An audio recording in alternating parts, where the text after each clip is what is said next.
Future Leaders, kami sedang mendiskusikan mengenai budaya organisasi bersama Elita, Ridwan, dan Ayubi. Gabung yuk!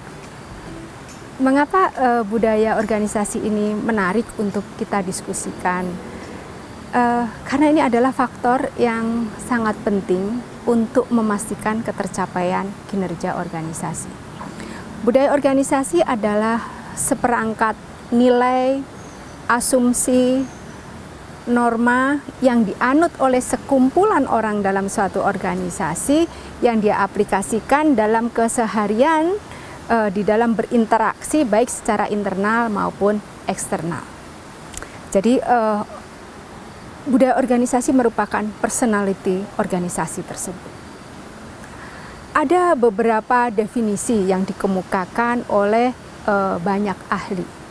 Nah, tetapi sangat menarik bahwa ini terus berkembang dan terus dipelajari karena ini adalah faktor yang sangat penting menjadi landasan atau menjadi pedoman dalam organisasi mengatur atau mengelola karyawannya.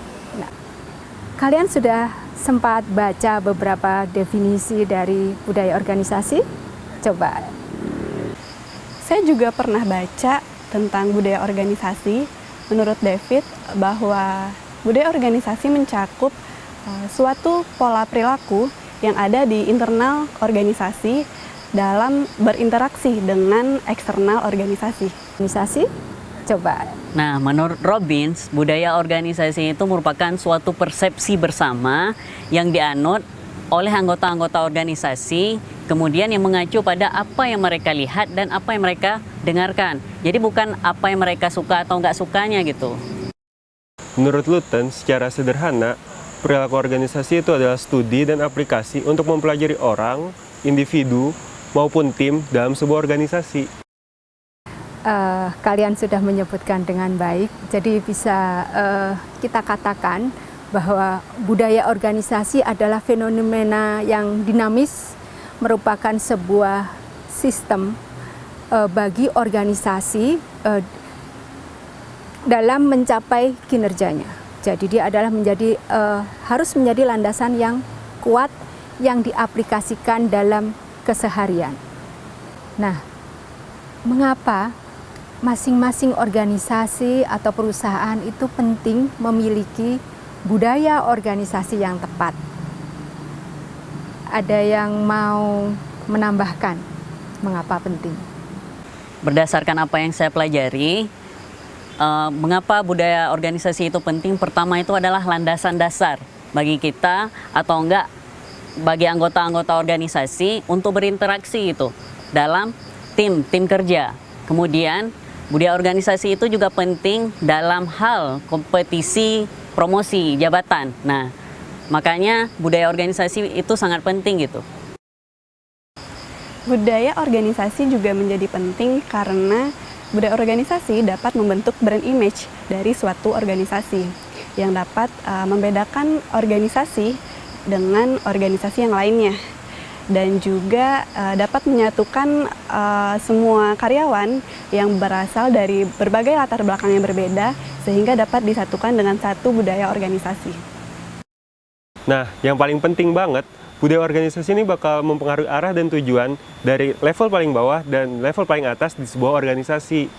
Ya, betul. Jadi pentingnya memiliki budaya organisasi yang tepat dan jelas. Ini adalah menjadi arahan bagi karyawan berperilaku dalam keseharian di kantor atau di perusahaan, dan juga menjadi brand image bagi karyawan, bagi perusahaan atau bagi organisasi, bagaimana pihak eksternal mengenalnya.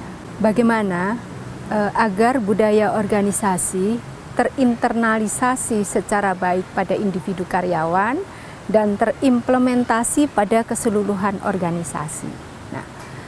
Salah satu metode adalah kita membuat training culture. Nah, ada 3 level yang bisa kita desain pelatihannya. Pelatihan di level individu, di level tim, dan di level organisasi. Nah, menurut kalian gimana? Pelatihan diberikan perusahaan kepada setiap individu untuk nantinya sebagai pedoman kesehariannya di dunia kerja. Kalau berbicara mengenai level tim, ini merupakan lanjutan daripada level individu, di mana level individu ini diagregasikan dari hal kecil, kemudian dijadikan sharing meaning ke tim tersebut. Jadi khususnya untuk mendapat perluasan kerja, pelatihan kerja, kemudian layanan kualitas, kustomisasi. Terakhir adalah untuk pelayanan terkait kinerja gitu. Setelah pada level individu dan tim, selanjutnya masuk kepada level organisasi. Pada dimensi organisasi mencakup nilai-nilai yang dianut oleh perusahaan, etika bisnis, target, serta tujuan yang akan dicapai oleh perusahaan.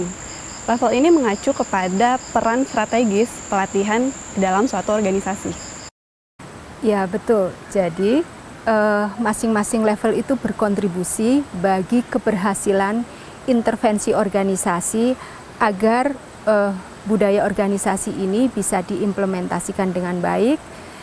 Evaluasinya adalah dari perilaku individu-individu dalam organisasi, apakah sudah menerapkan sesuai dengan nilai-nilai yang dianut dari budaya organisasi yang sudah didefinisikan.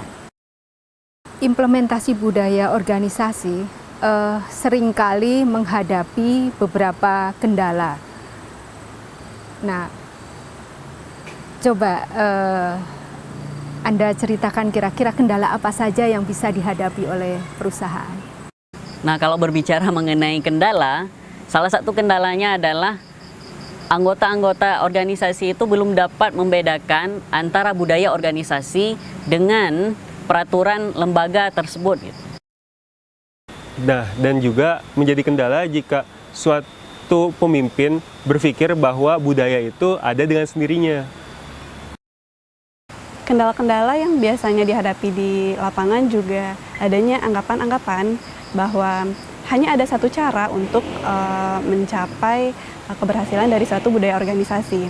Padahal masih banyak cara lain untuk bagaimana setiap individu dapat menganut suatu budaya organisasi tersebut.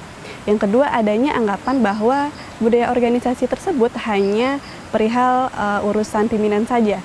Padahal sebenarnya budaya organisasi mencakup semua individu yang ada di suatu perusahaan. Ya betul, memang utamanya menjadi kendala ketika pimpinan menganggap bahwa budaya organisasi itu bisa tercipta begitu saja, semua karyawan baik saja memahami apa maksud perusahaan, kemudian kinerja organisasi tercapai dengan sendirinya. Nah, itu adalah kendala terbesarnya. Ingin mempelajari lebih detail? Ikuti sesi selanjutnya ya.